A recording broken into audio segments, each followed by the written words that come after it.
Buen día, en esta oportunidad les presentamos el laboratorio número 2, el cual consiste en la medición y análisis de árbol de levas del motor Toyota 2C.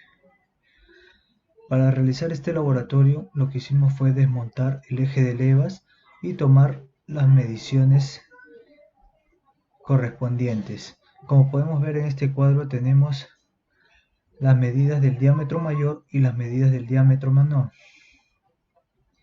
Esto lo hicimos para poder hallar la medida de levantamiento o de alzada.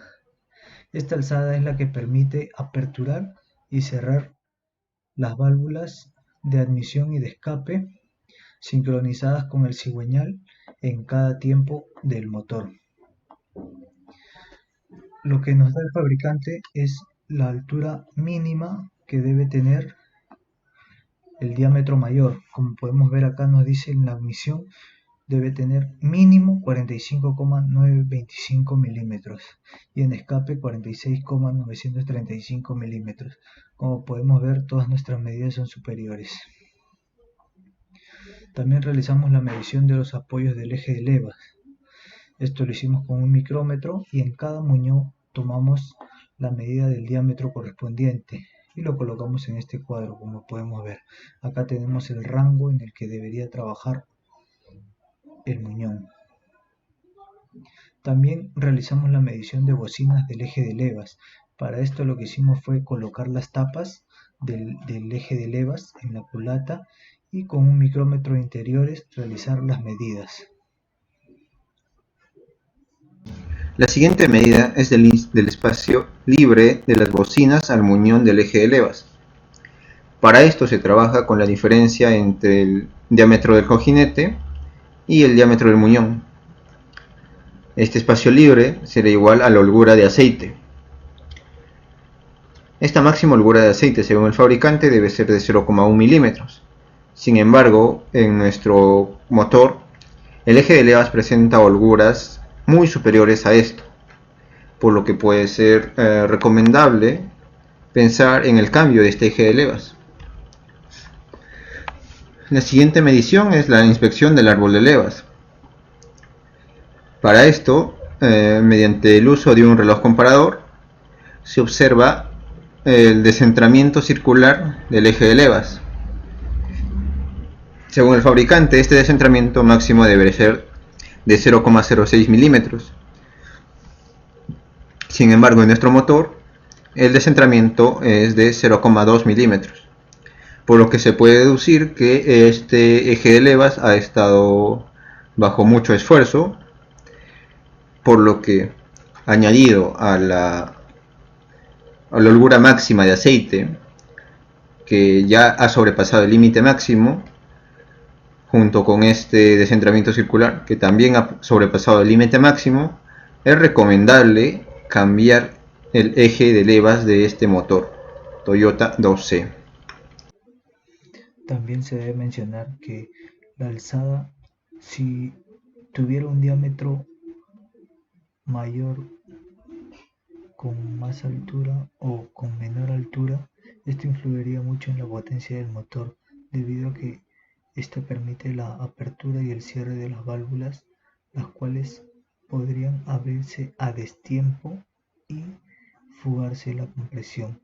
También como una recomendación para poder hallar el diámetro de los cojinetes, tiene que colocarse las tapas de los muñones en el orden correspondiente, debido a que si este orden se altera, podría dar unas medidas que no son reales.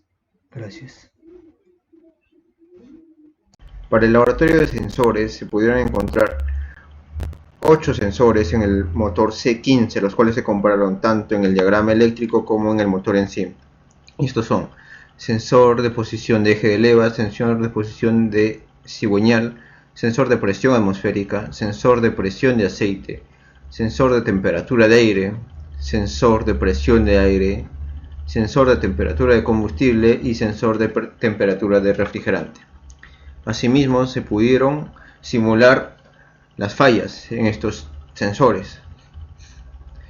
Un FMI3, que es un significa un voltaje sobre lo normal en el sensor, lo que quiere decir que es un circuito abierto, por lo que el sensor o la señal está leyendo la lectura de la alimentación,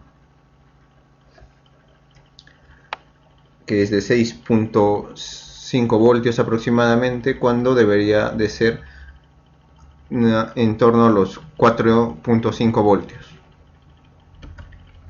Un FMI 4, que es un voltaje por debajo de lo normal, lo que significa que el sensor, en este caso, está haciendo un puente entre el cable de señal y de tierra, haciendo un cortocircuito a tierra, por lo que el SM está leyendo un voltaje de 0 voltios. Y por último, para sensores digitales como el TPS, se simula un FMI 8, que es una falla en la que la frecuencia es anormal, o el ancho de pulso es anormal, al ser un sensor PWM. Siguiendo con el laboratorio, lo que hicimos fue analizar el funcionamiento del sensor de presión de aceite. Para ello utilizamos el software ET y lo que obtuvimos fue la siguiente gráfica. Acá podemos observar la presión del aceite, podemos observar la velocidad real del motor y podemos observar la velocidad deseada del motor. Como podemos ver, en ralenti nosotros tomamos los datos que nos grafican a los 5 segundos. Tenemos la presión del aceite está a 505 kilopascal, lo cual es equivalente a 73 psi, y la velocidad sería 750 rpm. Seguido de eso aceleramos y a los 30 segundos tomamos nuevamente las medidas de la presión, que vendría a ser 520 kilopascal, lo cual es equivalente a 75 psi a una velocidad de 1034 rpm. Continuando con lo mismo, tomamos también los datos a los 60 segundos, cuando los rpm ya habían llegado a aproximadamente 2000 y la presión de aceite había alcanzado 577 kilopascal, lo cual es equivalente a 83 psi.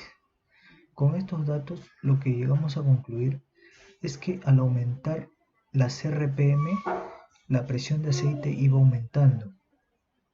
Esto nos da un indicador de que el sensor está funcionando correctamente y la presión es adecuada para la velocidad en la que está el motor. Gracias.